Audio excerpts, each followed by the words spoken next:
Welcome to Manchester Factory's YouTube channel. Alright, so I'm sitting down today with our founder, Dimitri, who you may or may not have seen on camera before, but it's time to get to know the face behind the brand and to know where the brand even started and a little bit about bedding. So, Dimitri, introduce yourself. So we started the business as a family more than 15 years ago, if we're counting our warehouse in Alexandria. My father back in the day actually was selling Manchester out of the boxes. He was actually getting them from my uncle, believe it or not, who was in the industry, and he was trying to fill the void when he was selling furniture.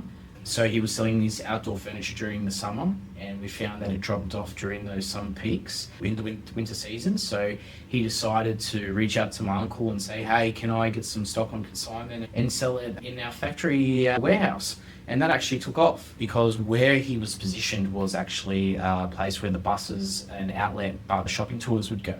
And so we would get all the stock directly from my uncle and sell it really, really cheap, straight out of the boxes. And that's where it all really took off. And that's how Manchester Factory began. Nice. So that was the conception of the business. So how old were you when you started working with your dad? My dad's had many businesses before, so I've been working with him since I was very young. In terms of Manchester Factory, I would say I was from 17, 18 years old around then. I was still in school. So I used to work on the weekends and help him. There was a point where I was actually running the factory warehouse by myself. So yeah, since I'd say about 17 years old, yeah. Nice, so yeah. about 19 years in the industry. Yeah, long time. Yeah. So with 19 years in the bedding industry, retail bedding industry, you would have seen huge changes in the field. What have been your favourite highlights of the transition from just being in a factory to where you are now? Oh, okay. In terms of product or just in... Just retail. Oh, retail. Okay. Well, as a business, as you know, we've transitioned dramatically. So we've gone from the warehouse to a retail store. We actually had both running at the same time, multiple locations. We had Alexandria, we had Marrickville, we also had a Campsie for a bit. And then we did end up closing down Alexandria and Campsie and just focusing on our Marrickville store, making that our flagship store. And then we ended up going into the online space. So for us as a business, we did transition dramatically. We changed our ranges in terms of the products that we stock, the brands. We actually got quite diverse when we first started the business. We were only selling one or two brands, I guess, in a sense. They had multiple little brands within them, but we were very narrow, whereas we ended up transitioning into such a large, diverse range of different brands, but we were picking what we liked. We still had a very big factory feel. We had factory prices in that sense in Marrickville. So it wasn't a traditional, beautiful looking like retail store. It was still like a bit of that messiness and factory kind of feel throughout it. So yeah, that's how it's definitely transitioned over the years, for sure. I've been now with the business for 8 years, so quite a long time. And I remember coming in and it was peak signs of the whole bright pink. Oh yeah.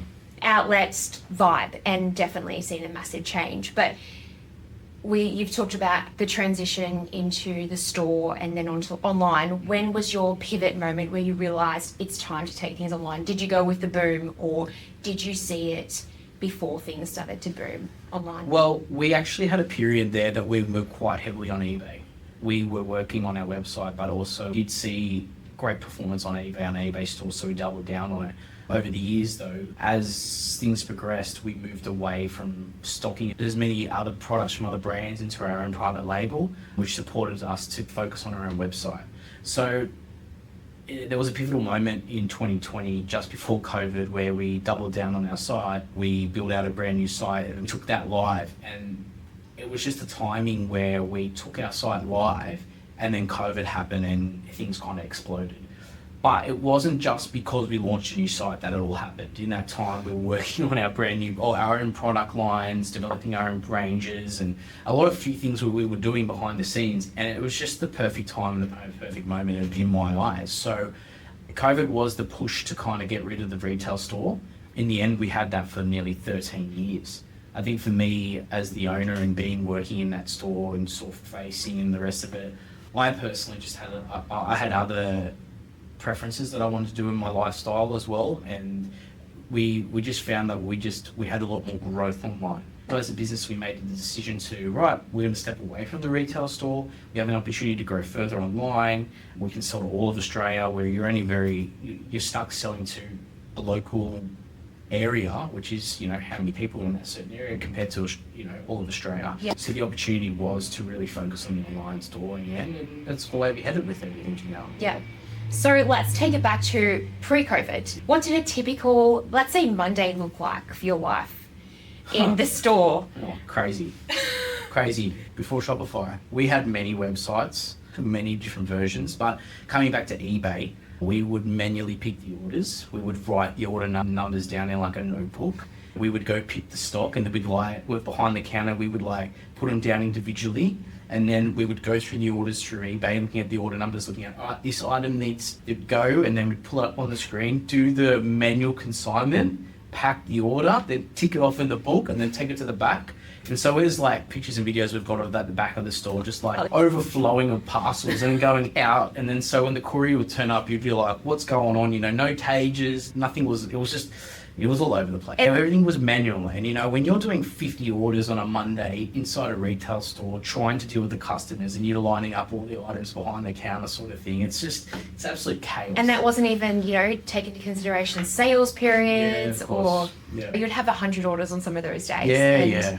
There would be 4 of us in the store, and then you'd have customers coming in as well. It was mad chaos. It was good fun. I feel a bit sorry for the courier drivers who'd come in very overwhelmed with the piles and piles of just parcels that we had nowhere to put out the back. Going outside and hoping for the best that it wouldn't rain. Yeah, it was crazy. So with dealing with customers, what are a few of your customer highlights over the years on a street in a suburb, the inner west of Sydney?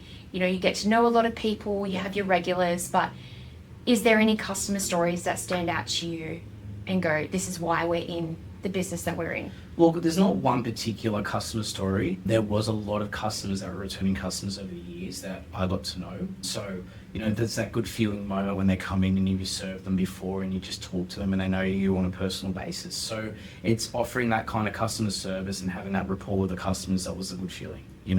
There is also a good feeling when someone comes into you and go, I've had 20 pillows and I can't find the right pillow, and then you help them find the right pillow and they come back to you the next day, I had the best sleep I've ever had. So it makes you feel good that you're able to help them, So in that aspect, I guess that's probably the feel good stories that I remember. And just being able to give good service and have the customer be happy with their purchase at the end of the day. Yeah. Okay, so what's been the biggest challenges since, I suppose, going from that transition period of being in the store to only an e-commerce? Well, it's a completely different landscape. So we did transition to having the store on the online. So we did have a warehouse around the corner in Mitchell Street, and we were operating as a multifaceted business then. But as an online business compared to being a retail business, it obviously changed completely how you market, how you run the business, dealing with shipping, dealing with how the website is set up. So your retail store, you got the beautiful the front and the display. Well, the website's the same sort of thing, but in a digital format.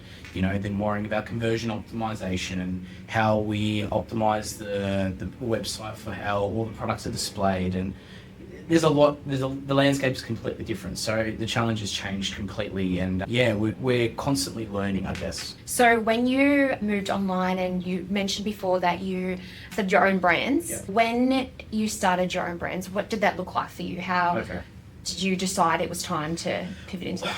Look, so with online over the years, it got quite competitive. Trying to offer the best price and the best quality, and then having someone else who just comes in and just undercuts the market. For us, there was products that missed the market, missed the mark. So for me, I saw opportunity in manufacturing products that were of a better quality and better features than what was existing on the market. So initially we started off with some CVC sheets, and they were a lower price point. We're able to kind of get to market a really good quality fabric and then bring that at a great price point. So I saw an opportunity there. The other opportunity that we started with our own brand with the Sienna Living was our bamboo cotton sheets. Over the years they developed, and we were the first to bring out the bamboo with Egyptian cotton. So what we ended up doing was we actually were manufacturing in China for a bit there, but over the years, we wanted to increase our quality and make sure that we had certifications and the features that customers wanted were there. So we ended up shifting our manufacturing over to India and improving the sheets and having certifications around the Egyptian cotton and improving the product over time. So the basis of us going into our own brand was to bring a good quality product, fill the gaps within the market that we saw, and just have a product that is affordable as well as good quality. So what makes you stand apart as a brand compared to the other industry big guns out there? Look, I think in growing a brand, you need to have a point of difference. I think for us, we're still working through different product ranges. However, I do see one of our leading ranges in our Morgan Reid brand, our Snuggle range, being, I guess, first to market in the quality that we're doing. We're definitely pivoting as a business and our brand of what we are stocking and selling and developing, and that's because of a shift in the market. However, we are seeing that our Morgan Reid range is quite strong. The customer feedback is amazing in it. We're growing the brand and the colours. So our point of difference is really getting that feedback from the customers and consumers to seeing what they're liking in our ranges and developing products that they want and to see. And we've definitely shifted. Sienna Living was very heavily focused on bamboo, and it still is. It's a natural fibre. It's a range that we try and focus on more. Affordable luxury. Yeah, affordable luxury, whereas Morgan Reid is, it's more of a price pointing kind of mid-range, top of bed sort of range. So I hope that answers the question. Yeah. I suppose then moving on, what is your toughest lesson that you've learned in not just 15 years, but bringing it to more current times of, not just a founder, but, small business owner? I think the transition from going from bricks and mortar to e-commerce was probably the toughest. The amount of money that we've thrown into websites and it just didn't work out, right? Not knowing, understanding the market, technology, understanding, just how things work in that sense. Yeah. So that's been the toughest, and it's taken a lot of years to kind of get to where we are. Yeah. And I guess you got to have those phases to kind of learn how to do things right, So it is what it is, and I guess if we didn't have those tough lessons with those older sites and the problems that we have, we wouldn't be where we are today. Absolutely. Yeah. I totally agree. So now that you are fully an e-commerce business, online only, what does your day in the life look like? Yeah. Because obviously it's a bit different. You're not packing orders anymore. Yeah, so we've now fully transitioned into a third-party warehouse, which is given us the flexibility to work from anywhere, including yourself. My father's from Cyprus, so I am chasing the sun. So half the year, I'm actually located over in Europe, in Cyprus, and running a business from there. It's not a bad life. So day in the life, it actually changes. There's no one structure. It depends on what's going on in terms of meetings or what needs to be done. But for me, it's very important for lifestyle balance. When you're in e-commerce or as a business founder, you're dealing with stress a lot.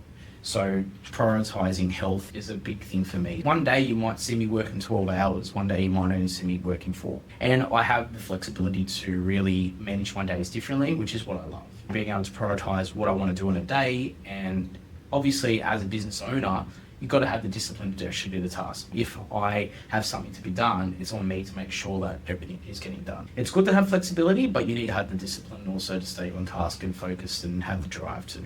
Yeah, absolutely. So are there any behind the scene fails that people may not actually see? Okay. Yeah, over the years. I think there's been many, right? There's been a lot of product launches that just haven't worked properly.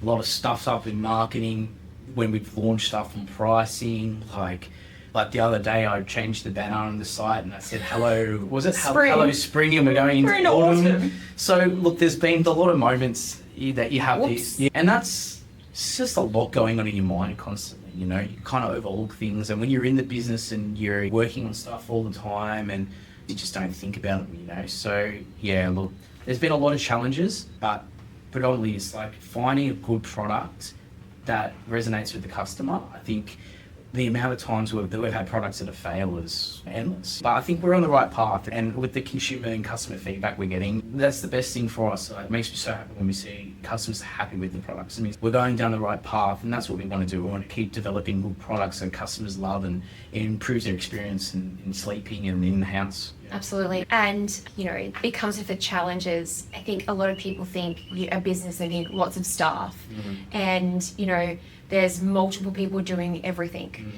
But coming back to a small business, what does it look like for Manchester Factory? Yeah, well, we are a small team, and that's by design. Me personally, I never wanted to have to manage a lot of people. You know, we've got yourself, who's, you know, you're the marketing manager, got myself as well. My older sister works in customer service, and that's pretty much us. We have a team that works off us in the Philippines of VAs that help the data set up with the products. We've got a subcontractor who works on our Google ads. I run Facebook ads. We outsource some PR staff, which is an extension of the business, but they're a warehouse. So we're quite lean, we're quite nimble. I don't want it to get too big, and I think it's better for us to be, as we can manage it for the time being, I prefer it. When you start getting to that point where you've got a lot more staff, you've got a lot more it's a lot more complexity. So I think the way that we have a relationship at the moment within the business, it works for us. It keeps things stress-free and easy and flexible, and it keeps politics out of it as well. So let's go on and talk about the human side. What's the best piece of customer feedback that you've ever received? And I mean, think of 15 years worth of customer feedback, both in person and online, including social, but what was one that you will never forget? Oh, it's a tough question. I don't know if I could pick out a singular feedback. There is one that comes to mind was this gentleman called Michael. He was the first customer to buy our cooling comforter, and he was raving on about how it was just such an amazing product. His friend, he must be in the second because his friend bought it, and it was like, it's amazing. I can't believe how it's improved my sleep. And when I developed this fabric, which took me 18 months, and to see someone so happy like that, it improved, and he was so happy to give us a 5-star review on that. That was amazing, you know. And so I think it's things like that, especially that sort of review after you've worked so hard on a product and you get that feedback from the consumer. It means so much, and I don't think a lot of people understand how important leaving honest reviews is for us, you know, especially a small business. Like, it makes such a big difference. Yeah, well, just getting the feedback from the customer when they're happy, you know, because at the end of the day, like, consumers buy based on reviews, and we ask, but like less than 5%, more than that, like probably 1% of people leave reviews. And I think that's because, I mean, I'm a shopper myself, and you just think that, other people have left reviews, or nobody's left a review, or nobody actually cares if I leave a review. Yeah. But I think as a small business, I mean, I read the reviews and I'm just like, we have put so much work into this, and to see that somebody loves our product and it's making a difference not only to their sleep. But it's not just that, you want the feedback in case of something they don't like. Yeah, that's right. Because we want to improve, you know, like we base our decisions a lot on consumer feedback. And so providing that feedback helps, you know, with us, and if we need to change something or improve it. So yeah, it's quite important. So given that you're e-commerce, your work is with you 24/7 and there's no switch off point. Yeah. So where do you draw the line of balance of, now is my work time, given that we can work whenever we want, which I absolutely love. If I want to work on a Sunday, not work on a Tuesday, I'll do that. But when do you go, okay, this is my time, I'm turning off? I haven't got a designated time. It's basically how I feel. And it's, like I said to you, what I've got planned for the day, you know.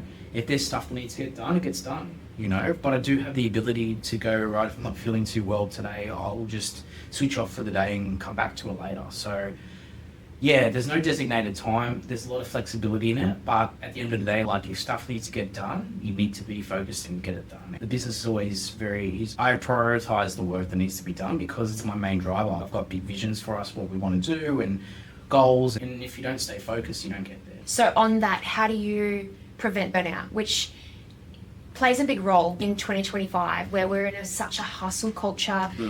How do you ensure that your staff don't burn to the ground? Flexibility in the business does help. You have the time to pick and choose when you need to work, as long as you get the work done. For me personally, like, I chase the sun, prioritizing time in the sun, like vitamin D, getting to the gym, going for bike rides, going for walks, listening to podcasts, having that just time to kind of get my mind off looking at the back end of the site and orders and whatever else is going on, you know, or the emails. So that's the way how I manage my burnout. Obviously, trying to eat as healthy as possible, and just all in all things, just being healthy. I think that all contributes to, you know, preventing burnout, right? And reading your body when you're tired, like, has There's no point pushing. Yeah, exactly. You just got to step away. Mistakes happen, and you're not thinking clearly and all the rest of it.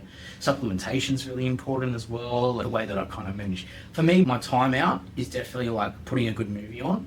I love Pilates. It just clears my mind but challenges me at the same time. What do you think the next big thing is in the e-commerce world, moving back to e-commerce? Picture it 5 years ago, we would not have been here. It was the world was a different place. We're not going to mention the C word, but what do you think you see e-commerce in 5 years? I think if you're looking towards China and seeing what they're doing there, we usually follow suit. We're behind. So a lot of more in-person sort of shopping, a lot of AI influencing, a lot of more video, like already seeing it now with TikTok, right?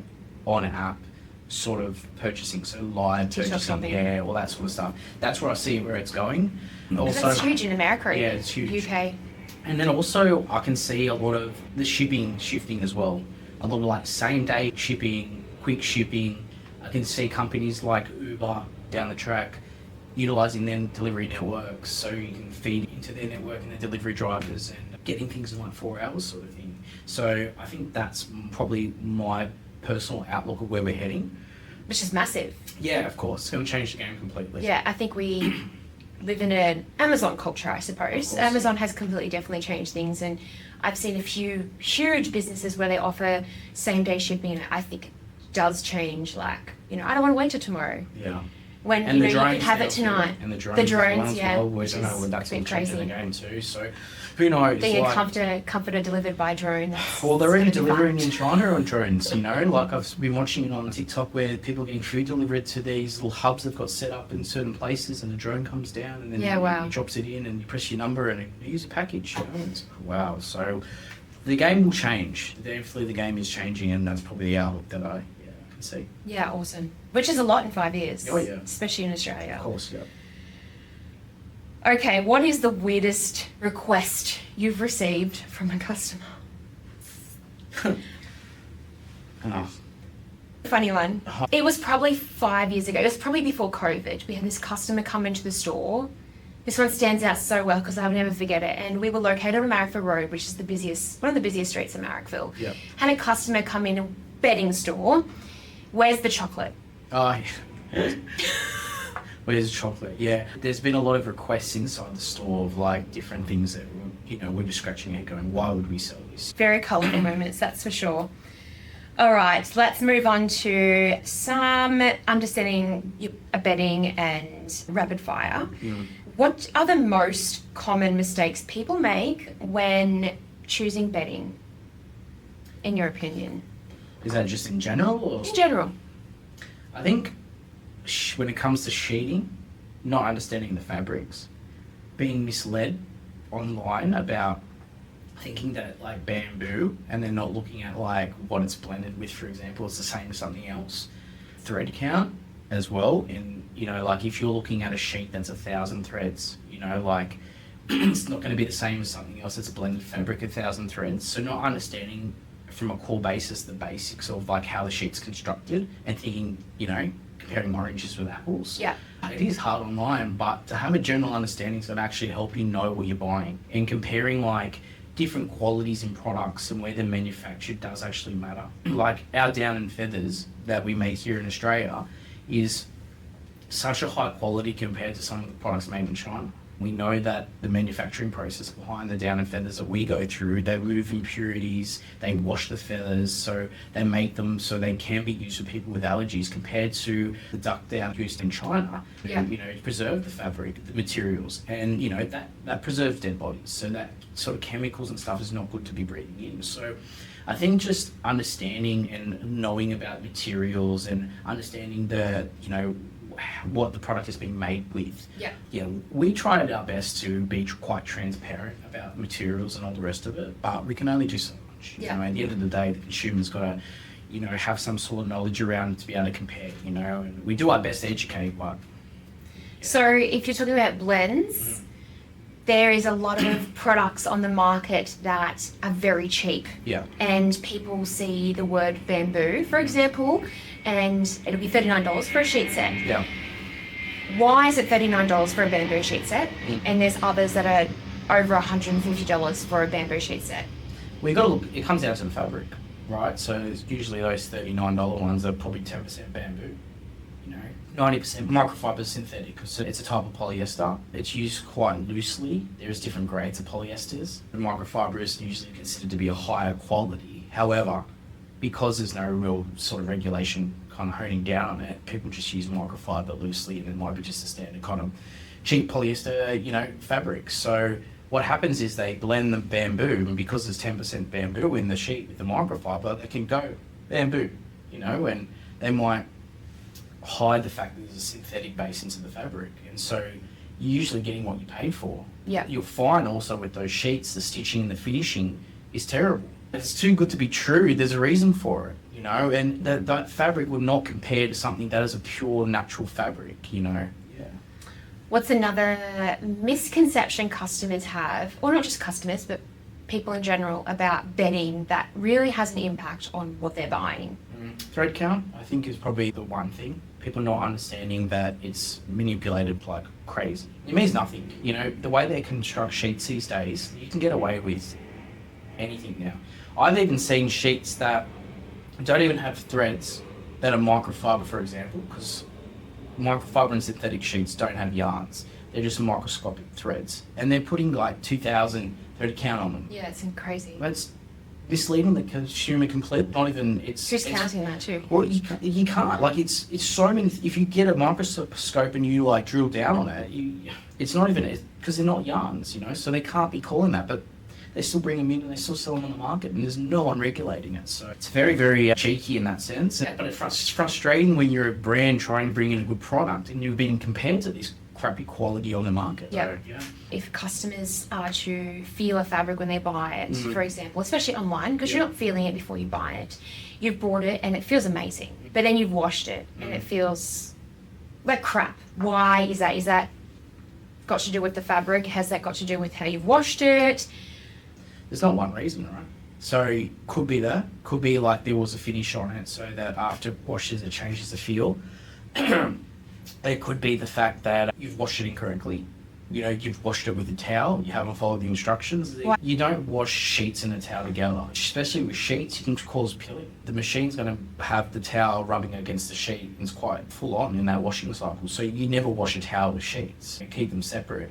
It's the same, you never wash colours with whites. It's just a rule of thumb, And if you don't follow the instructions, you might wash it on hot, you might cause shrinkage. There's a lot of aspects to it, not using the right detergent. So could be any number of reasons to why something might feel a certain way at the start and then feel different after you've washed it. Yeah, and the same goes for using a fabric softener. Oh, yeah. Not just for sheets, but also towels. People think, it's going to soften Yeah. the fabric. We but don't it recommend- actually does the opposite. Don't even recommend using fabric softener at all in towels. Yeah. It just stops the absorbance Yeah, completely. yeah, it takes away that nice finish that it has and makes it rough. Yeah. Gross. Okay, so let's bust some myths then. Yeah. We've talked about thread count, but now let's talk about bamboo. Okay. Is it actually cooling, or is that also a misconception? I think there's a bit of a marketing angle to a point. It is temperature regulating, and it does regulate your temperature, keeping you cool and keeping you warm throughout the year. Saying it's specifically cooling, it's a grey area because it's not, in a sense, the fabric's not cooling. It does wick moisture away from the body, so it allows your skin to breathe. And that's the advantages of it, right? So it draws the moisture away from the body, so you're not when you're using a synthetic sheet and it doesn't breathe, it just traps that air in and makes you sweat. So there's a difference right there. So cooling, it's a grey area. It is used for marketing. I personally use our bamboo sheets throughout the summer. I love the feel of them, but they don't feel ultimately cool. Right? Yep. So it depends how you're using the word. Yes, Because you and do no. see a lot of bamboo sheets online that say cooling bamboo sheets. Yeah, and they're using it as a great marketing term. And that's kind of frustrating because we did bring out our cooling sheets. We developed an active wear fabric that actually feels cool and it's soft and it's breathable, and when you touch them, there's that cool sensation. To me, that's cooling. That's cooling. You know what I mean? So using that term cooling it's a grey area, What about mattress toppers? Are they a gimmick as well, or do they actually make an impact? Yeah, this comes down to the quality. the feel, quality, the cover. But you can get mattress toppers for $20 from certain places. Well, what's the point? You know, if it hasn't got a decent feel in it, what's it going to do? What's it going to make a change to the feeling of your bed? You might as well just get a mattress protector. We sell a 1500 GSM topper. We developed it over the years. We used to sell 1,000. We found that we could improve it. We've now put straps on the corners as well to make them easier to put onto the mattress. But the comfortability of it needs to improve the mattress. Correct. What's the point of having it? And also the different types of feel available. If it does not have a good quality feel, you'll lie in it and then in a month or two it'll be flat. Yeah. What's the point going to spend hundreds of dollars on it if it doesn't maintain its functionality? You know, Yeah. so it is important, and that's leading back to reviews. Like, read the customer reviews on it. There's a lot of crap out there, and I don't understand why customers keep buying products that are mid-market that are overpriced when we've put out some hard work and developed into good products, but they're going to change your sleeping experience. So yeah, it does matter. So what about toppers that claim to have like hollow fibers to make it more breathable? Yeah, hollow Rather fiber just- is actually a quality polyester. If you go and research it, a hollow fiber is not actually a high quality compared to, say, microfiber. Now, they might even put cotton cover on it and say, oh, hollow fiber and a cotton cover, but like, at the end of the day, like, the feeling of it's still not going to allow the bed to breathe and it's going to generate heat. So, on that, let's do a rapid fire, this or that, in your personal opinion. Silk or bamboo sheets? Personal preference, I've always preferred bamboo. Silk is nice. The real silk is very expensive. It's a delicate fibre. A lot of women like to use the pillowcases because it's been known that it can help with the frizzy hair and the wrinkles and all that sort of stuff. So again, personal preference of what you like, you know, but for me, bamboo. Yep. Quilt or comforter? Again, personal preference. I personally use a quilt at the moment. The reason for that is I like the versatility of being able to change the filling. So it's quite easy for me to kind of flip it in and out. Though I do understand the easeability of a comforter, and some of our best-selling products are comforters, and I have used them before. It's just in summer, I'm a very hot sleeper. Yeah. I don't want a really hot synthetic sort of comforter on top of me when I want something natural fibre. Yeah. Would you class yourself as a morning person or a night owl? Night. I think I know the answer to this one. Night. Definitely night owl. I can't get to bed early. I know a lot of businesses and a lot of like entrepreneurs that'll talk about doing that morning sort of routine. I'm complete opposite. I don't think it defines anybody. At the end of the day, you are what you are and what you prefer, you know, as long as you're, you get things done and you can work out what works for you. I tried that 5 a.m. club and I'm not a morning person. I get it, but, people go, I'll get up before everyone else is awake. Well, don't worry, everyone's asleep at some point too, so I can do the opposite. That's right. Do you sleep with your socks on or off? Especially in winter. I mean, off? Off. Tucked in or messy bed? When I say tucked in, I'm talking like hotel, real fitted, nice and tight. Cozy as a cucumber. In winter, definitely tucked in. In summer, I've only usually got the sheet on me most of the time, so it's a little bit more messier. Yeah. Coffee or tea? Coffee. Very quick to answer that question. Early bedtime, or would you rather stay up and watch them? Go to the internet, be a night owl. Yeah. Do you have a bedtime routine, and what does it look like? Not really. I'm not really around bedtime routine, no. Look, I do try to get to bed when I'm being good by 12. But yeah, no real bedtime routine, to be honest. I just like to have a dark room. I need to make sure my room's dark and it's not too hot or I cannot sleep. Yeah. What would you say is the biggest trends in bedding / homewares that you're seeing an interesting change in coming into 2025? I think consumers are waking up to a point to thread count. I think a lot of people are starting to kind of understand good quality sheeting. I definitely think as the generations get older now, since we are an old aging population, there is that fact that people are leaning towards more comforters now than, say, the good covers. Just easeability of just being able to just rub it on and not have to muck around with it. So there are trends there, and what fabrics people like to use and not like to use. There is new developing fabrics that are coming out.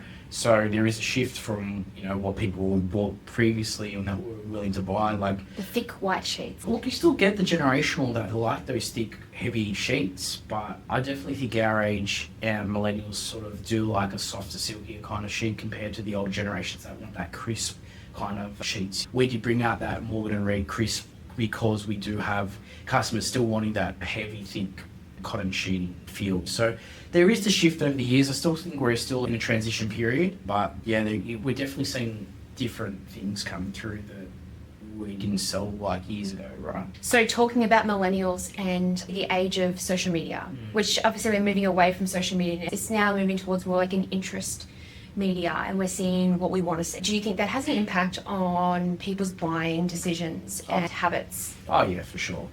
You get influencers pushing certain products and giving their reviews of how that's impacted them. It's definitely going to have impact on people's buying decisions, right? So the right face behind the right experience is going to definitely change someone's decision to buy or use a certain brand or product. All right. Would you say that you use all of your own products at home, or do you still use other things that are just as good still? Mostly all of our own products. Maybe a pillow that we don't have under our own brand that we stock on our site, because we don't do memory foam in our own brand at the moment. So I've used contour pillow in a memory foam because I like to have a bit more support, right? So yeah, but mostly the sheets, I'm using my bamboo sheets all year round. I'm trying the cooling fabric sheets out we've got now, and I love them. I love silky sheets. That soft, silky, cool sensation's amazing. You haven't come off my bed or something? In winter, I've alternated between the feather quilt and actually our snuggle comforter, depending on how I feel. The snuggle comforter is so warm, it traps the heat in. It just feels so nice. It is a game changer. Yeah, so look, most of our own products, we've got them there. So I like to be someone who uses our products, so I know what I don't like, or I can talk about it and improve it, and understand what the consumer feels about it as well. Yeah. I think it's important to do that. If you don't use your own products, then how do you know how it's going to feel or what you could do better? It's very important to be a user of your own. Absolutely. Yeah. Before we had the Snuggle Fleece comforters, I was that person who would have 4 or 5 blankets on the bed, including a wool blanket and wool quilts, and it was heavy. Heavy. And when we first brought the Snuggle Fleece in and decided to do them, I brought one home, and every winter gets to about end of March and it lives on the bed. It lives on the bed. And it's the only thing that I have on the bed. And this summer, obviously it's our first year with the bamboo comforters, it's the only thing that lives on the bed. It's so easy to use. Yeah. And I think a lot of people, that's the hard thing getting across is what the experience is like when using our products. And that's why the reviews are very important, especially the bamboo cooling comforter we brought out. That thing is amazing. Yeah, my husband even, he's such a hot sleeper and loves it. He loves it, yeah. And so it worked really well. We worked hard on that actually to bring out a good quality comforter, and it's a shame because there's a lot of crap on the market compared to it. So And there's like a lot of thin crap. Yeah, a lot of thin crap that, it doesn't really stay cool. It gives some breathability, so... And we purchased all the all the stuff that was other, brands are selling, but not only brands are selling, but what's on the market. It's thin, it doesn't stay cool. It, you wash it and it's not cool. It doesn't dry. Well, it doesn't stay cold. Yeah, that's exactly right. Whereas the bamboo comforter, you still feel like you're under a quilt, but it's so cool and, you're not sticky. It changed, game changer for me. And that's the thing, a lot of people don't understand we use our own products. It's very important. Yeah, and then if we see an issue with it, we can fix it for the next season. Yeah, we keep developing, keep improving, As well as we listen to the customers, we also use it ourselves to keep improving, Yeah. We want to have good quality products that people are happy to rave and refer and, use. It's not just about us just having a business that we sell products. We want to bring products that people love and want to use and continue to appreciate, So... Yeah. If you were to offer advice to people buying bedding online for the first time, because we're obviously moving out of the world where you can just walk into a store and buy bedding. I mean, unless you live close to a Westfield or wherever you've got other stores, but what would people look for? How do they buy online? Again, comes down to reviews. If the product hasn't got reviews, understanding the fabric, like I spoke about before, brand comes down to it really. Once you know how if you purchase from a brand, you usually have an expectation around the quality and what expectations you're gonna get when you receive that product. So that's probably the easiest thing. Again, price is generally a good indicator of what you buy. Not always, because some things can be overpriced. But if you're looking at the fabric and the brand and the price is a good indicator, then you'll know. Especially in the market, that many 1,000 threads or 500 threads or whatever in the sheets on the market. There's so much stuff like China being sold, and just just misleading crap. Yeah. You know? So on that topic of China, we know that there's misconceptions that everything is crap. But how would you know as a customer? Like, if something's made in China, that doesn't mean that it's, No. you know... Price usually price, and trying to compare things like to brands that are on the market to a similar. There's a reason things are at a certain price. Like, we do a lot of work on our fills, like, and the quality of the GSM of, like, say, our snuggles. Like, there is some other stuff on the market, and they're maybe a quarter of the price. But the fill is just going to go flat. It's not going to keep you comfortable. We don't talk about what filling we use, but we know our filling is going to be lofty, it's going to be fluffy, it's going to maintain its feel. We make sure that the GSM and the fabric that we're using in the snuggle is, you know, a good grade. It washes quite well. The stitches is not going to fall apart. Like, it's knowing the manufacturer as well. well. Yeah, exactly. And dealing with the manufacturer and what chemicals they're using, the manufacture process. There's a whole, like, stringent thing behind the whole process. There's no one rule. You know, there is cheap stuff, but there is high quality. I think there's that misconception that, you know, there's just one manufacturer for bedding in China or so many. In, you know, any industry. But I think it's also important to know that if you know who you're working with. We make sure there's, you know, the compliances, certificates, that they're all doing that. They're accredited. We make sure we're dealing with good factories. We're not dealing with anybody that is, you know, doing dodgy stuff. We're doing inspections, so we're making sure we're doing our DD, you know, before we deal with the factory as well. I think the main issue is there's a lot more crap coming out of India. And, you know, you have to look at countries like Bangladesh and like Pakistan, to be quite honest, if you're worried about more cheaper stuff than China these days. Because China, in terms of, like, cheaper stuff, has actually moved away from that. Whereas a lot of the crappier, cheaper made products are coming out of these other countries now than China. So is there any other pieces of advice you'd give customers around hesitations to purchasing online? Because we see it all the time. I'm not buying because I think my hesitation for some places is shipping. You don't know. And I think it's always going to be a hesitation. Like, what happens after, you know, it's a quick dispatch time, but is it on the business when it gets dispatched? Look, I think the consumer needs to understand that we work very hard to be transparent when the parcel leaves us. They need to really spend some time on checking their emails. We send a lot of emails and making sure they check and look for the tracking information, because it gives visibility of where your parcel is. And checking your junk folder, checking your spam, your promotion folder if you've got Gmail. There is a lot of communication. We do our best, because we're setting how many parcels. Checking your emails, you're getting updates all the time. Check your tracking, you're going to know where you're... However, there's something that you may not realise. We have this new program on our site, and if you're logged into your account, you can actually just see where your tracking is. Yes, it's a new feature that we've... so you don't even have to check your emails. If you don't want to, you can simply go onto our site and do that. So it's really important to have an account on our site as well to help you give that visibility. It's going to save you having to email us and go, where is it? You know, you can do it all on your own accord and keep an eye on it. Because now Australia Post don't leave cards. Correct. Yeah, it's all digital.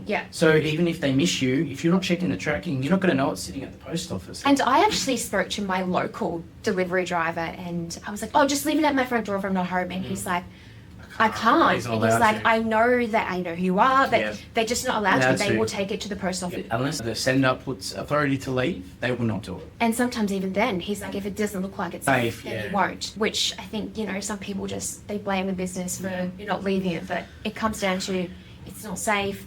You don't want to lose your parcel. Yeah, and it's very hard on us because we work with Australia Post, and, you know, we can only do so much once it leaves our hands, and it's, you know, on them to, you know, move it through their hubs and keep us tracking, give us updates. Or we've only got the visibility they've got. But a lot of people think, oh, we've got some sort of magical wand, or some extra visibility to know exactly what's going on. We've got no idea. We're in the same boat as the consumer. And the thing is, what also people don't realise is when you have a problem with your shipping, we have the same contact with Australia Post as they do. Exactly. We go through a process of, it's been lost, so now we have to make a claim, which they go through this whole process of which they have to prove that the product was delivered, GPS, Not even that, etc. if they lose a parcel because someone has a scanner between one cage and another cage between different hubs, like there's a process they need to go looking and find it and stuff like that. And there's been multiple times where something's been moved between different states and we have to wait a couple of days to wait for it to reach its destination to get scanned again so that we can give the customer an update. And the customer's yelling at us. Yeah. And like, I'm the same, Perth. and it's hard because it's like, you want to be the person saying to the customer, like, you know, like, oh, it is what it is. But that's how they operate. We just have to be patient. They don't give us any different answers. The parcel's coming. It's not being lost. We just have to be patient. We have no control. It's really frustrating. I think now. every single e-commerce business is in the Yeah, same they're in the position. same boat, you know, and you are, I guess, you're stuck. What do you got? I don't know. You're captive to the Australia Post Network or Yeah. anyone else. Yeah, and I think Amazon also have the same issue. Yep. You know, sometimes it says, "Oh, it's coming today." And it doesn't. Sometimes it doesn't come. And so I think people have to just have better understanding and a little bit of patience. It's going to go a long way. Yeah.